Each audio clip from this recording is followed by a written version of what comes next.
December 17, 1944. The temperature is below freezing. Snow blankets the rolling farmland of eastern Belgium. The war, many Americans believed, was nearly over. Paris had been liberated. The German army was retreating on all fronts. And then, everything changed. On that gray December morning, near a small crossroads town called Malmedy, a column of American soldiers was captured by the soldiers of the 1st SS Panzer Division, one of the most feared units in the German military. What happened next would not only shock the world. It would change the behavior of every American soldier who learned of it. This is the story of the Malmedy Massacre, and what American soldiers did when they found out. To understand what happened at Malmedy, we first have to understand the desperate situation Adolf Hitler found himself in by late 1944. The D-Day landings in June had opened a massive second front in Western Europe. By September, Allied forces had swept across France and were pressing against Germany's western border. On the Eastern Front, the Soviet Red Army was closing in from the east. Germany was losing the war, and Hitler knew it. But the Führer had a plan. A bold, some would say insane, gamble. Hitler ordered a massive counteroffensive through the Ardennes forest, the same dense, supposedly impassable terrain through which German forces had launched their devastating 1940 surprise attack on France. The plan: punch through the thin American lines in the Ardennes, cross the Meuse River, and capture the vital port city of Antwerp. By cutting Allied supply lines and splitting British and American forces, Hitler hoped to force a negotiated peace in the West, buying time to deal with the Soviets. For this offensive, Hitler assembled some of Germany's best remaining forces, including the 6th Panzer Army, commanded by SS General Sepp Dietrich.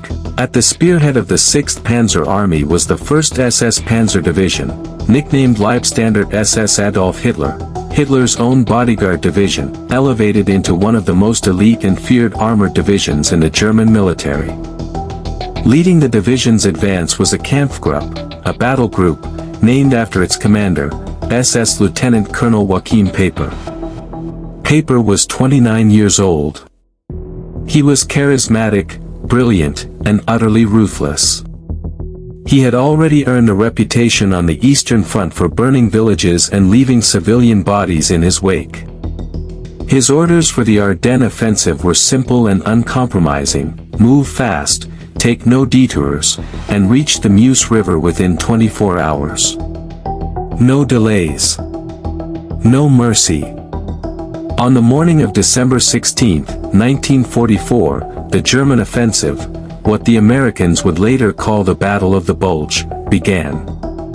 Nearly 200,000 German troops and 600 tanks crashed into American lines along an 85-mile front. The attack caught the Americans completely off guard. Communication lines were cut. Units were overrun or surrounded. Entire regiments found themselves retreating in chaos through the frozen forest. Kampfgruppe Peiper was racing west, and anything in its path was crushed. About 2 miles southeast of Malmedy, Belgium, there is a crossroads called Baugnez. In peacetime, it was an unremarkable intersection, a few farm buildings, rolling fields, the kind of place you'd pass through without a second thought. On December 17, 1944, it became a killing field. Cut to map animation showing Battery B's route of march. That morning, Battery B of the 285th Field Artillery Observation Battalion was moving south along the road that passed through Baugnez. The unit consisted of roughly 140 men, not frontline combat soldiers, but trained artillerymen and observers. They drove in a convoy of trucks and jeeps, heading toward the town of Saint-Vith to the south. They had little warning of what was coming. Kampfgruppe Peiper's tanks appeared on the road from the east with devastating suddenness. The American convoy was caught completely in the open. They had no anti-tank weapons that could stop a panzer. Some soldiers attempted to flee. Some vehicles were destroyed in the initial fire. Within minutes, the Germans had the situation under control. Approximately 113 American soldiers were taken prisoner. They were herded into a field adjacent to the crossroads, a large, snow-covered meadow next to Café Baudarway. They stood in the cold. Some were wounded. They were disarmed and told to stand with their hands up. Some later recalled that the German soldiers seemed agitated, impatient.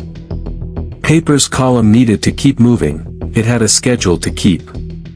What happened next has been debated, analyzed, and litigated for decades. At approximately 2:15 in the afternoon, a shot was fired. Whether it was a pistol shot from an SS officer, or a random shot from a nervous soldier, no one has ever conclusively proven. But the effect was immediate and catastrophic. The SS soldiers opened fire on the unarmed American prisoners. Machine guns on the half-tracks swept the field. Soldiers with pistols walked among the fallen, shooting any man who appeared to still be alive. Men screamed. Men ran. Men fell into the snow and prayed. In less than 10 minutes, it was over. Kampfgruppe Peiper's column rumbled on toward the west, leaving behind a field filled with the bodies of American prisoners of war. Of the 113 men in that field, at least 84 were dead. Some had been shot in the head at close range while lying wounded. Others had been shot while running. A handful, perhaps 24, managed to escape by playing dead, crawling away in the snow, or sprinting for the tree line while the Germans reloaded. The survivors ran. Frostbitten, bloodied, some wounded, they ran through the frozen fields and woods toward the nearest American lines. They reached American positions in the late afternoon, stumbling and barely coherent. And they told their story. Word of the massacre spread through American lines like wildfire. First to a few soldiers. Then to officers. Then to regiments. Within hours, the story was being passed from foxhole to foxhole, from unit to unit across the entire American front. The details were staggering. American POWs, men who had surrendered in good faith, had been machine-gunned in an open field by the SS, men had been shot in the head as they lay wounded in the snow. For American soldiers already reeling from the shock of the German offensive, the news of Malmedy had a profound psychological effect. Soldiers who had been retreating, confused, cold, and overwhelmed, suddenly had a concrete reason to stop and fight. Private First Class James Cooley, a survivor of the massacre who later gave testimony to investigators, described crawling through the snow while his comrades were shot around him. His account, and those of the other survivors, became the foundation for what was coming. General Courtney Hodges, commander of the U.S. First Army, was one of the first senior officers to hear the survivors' accounts. He was outraged. His intelligence officers interrogated the survivors thoroughly, verifying the details. By the evening of December 17th, a bulletin went out across the First Army. The SS troops are not taking prisoners. Whether entirely accurate or not, this message, amplified by the confirmed reality of Malmedy, transformed the psychology of American combat soldiers in the Ardennes. There was a phrase that began spreading through American ranks. No prisoners. Or, as some soldiers put it, remember Malmedy. It became a battle cry. A justification. A rallying point. And it had immediate, dramatic consequences on the battlefield. The first and most immediate consequence of the Malmedy Massacre was a dramatic hardening of American resistance. Units that had been falling back before Kampfgruppe Peiper's advance suddenly dug in with ferocious determination. The 291st Engineer Combat Battalion played a critical role in slowing Peiper's advance, blowing bridges and mining roads throughout his route of march.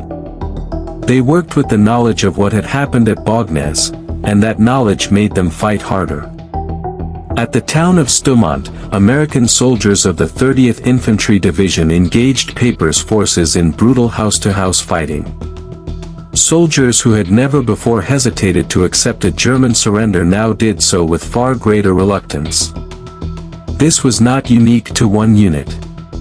Across the Ardennes, American soldiers who heard of Malmedy reported a fundamental shift in how they viewed the enemy.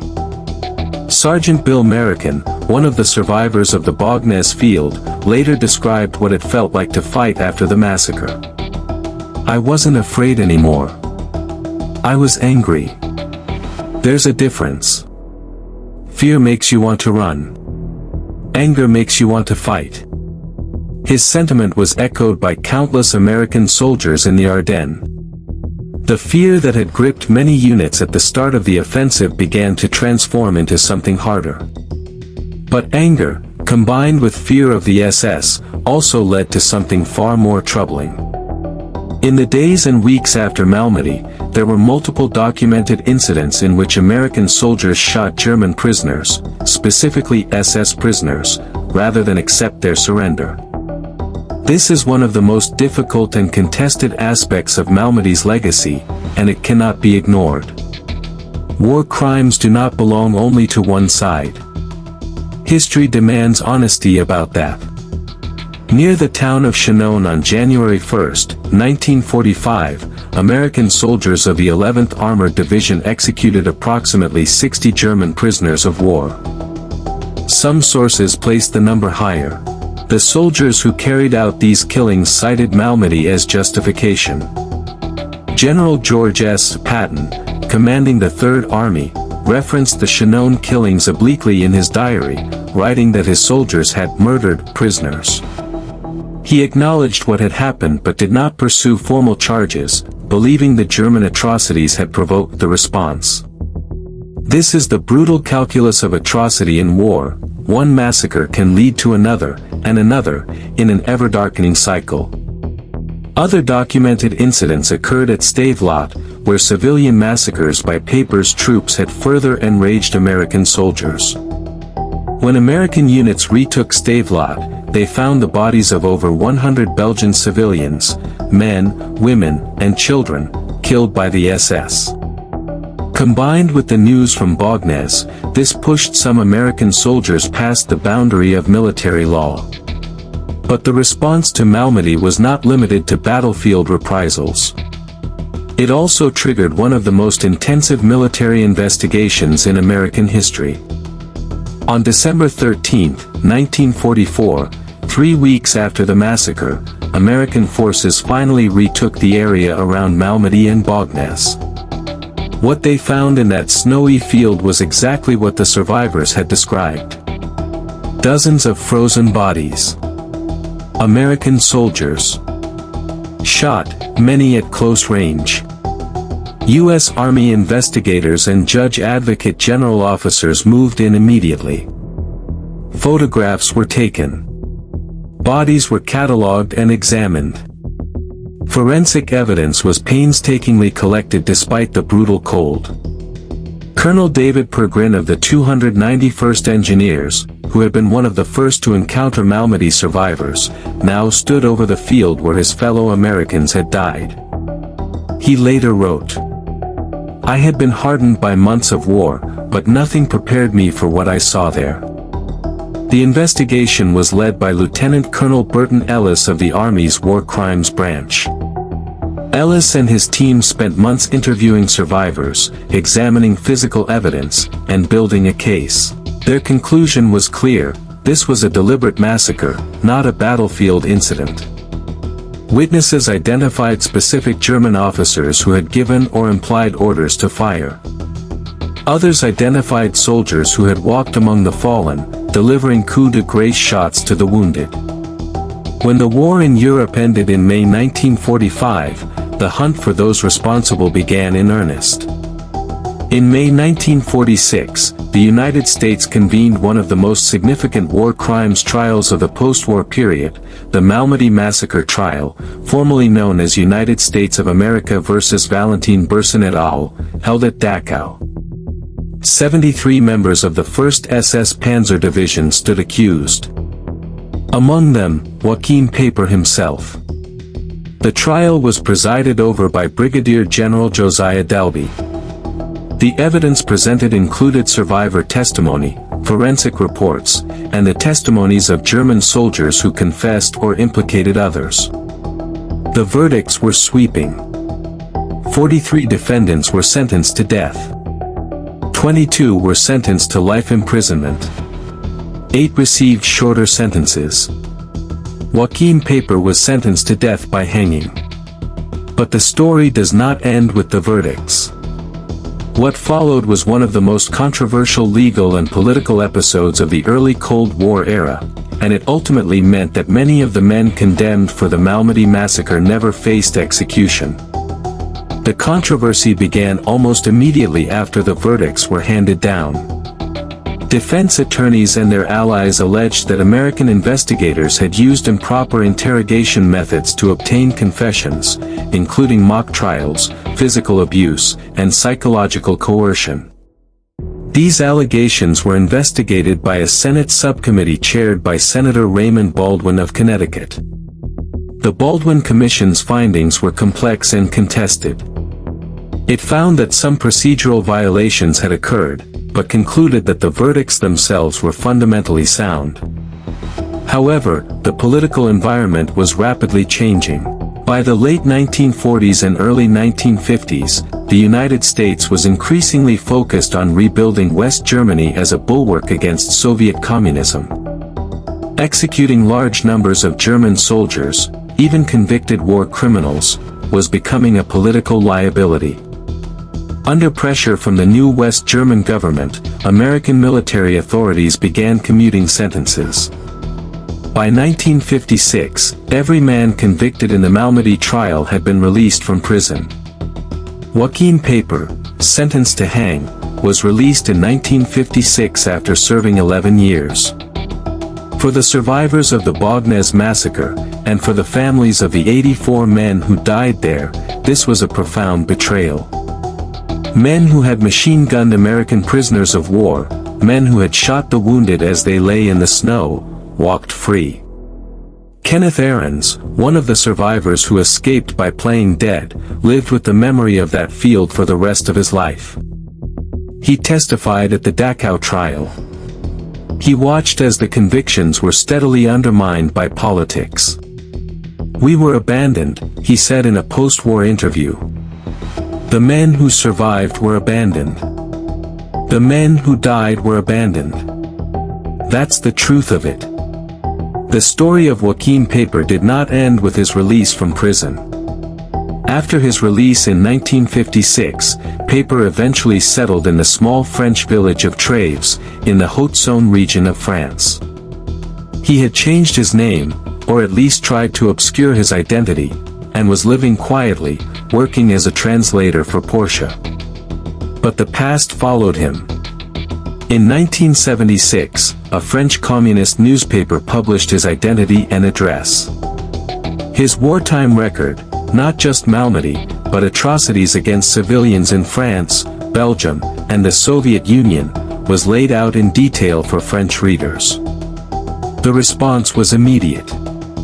Peiper received death threats. His neighbors ostracized him. He wrote letters to former comrades expressing fear for his life. On the night of July 13 to 14, 1976, Bastille Day, Peiper's house in Treves was attacked. It was set on fire. Shots were fired. By morning, the house had burned to the ground. Peiper's body was found in the ruins. He had been shot before the fire was set. He was 61 years old. No one was ever charged with his murder. French investigators identified several suspects with ties to French resistance veterans and communist groups, but the case was never solved. Whether his death constituted justice, revenge, or simply the long and bloody tale of history, is a question each person must answer for themselves. What is not in question is that Joachim Peiper died as he had lived, violently, surrounded by the consequences of the choices he had made. Today, at the Baugnez crossroads south of Malmedy, there is a memorial. A stone monument marks the field where 84 American soldiers were murdered on December 17, 1944. Every year, veterans, historians, Belgian citizens, and American visitors come to stand in that field and remember. The Malmedy Massacre, and the American response to it, tells us several important things about the nature of war. It tells us that atrocity is contagious.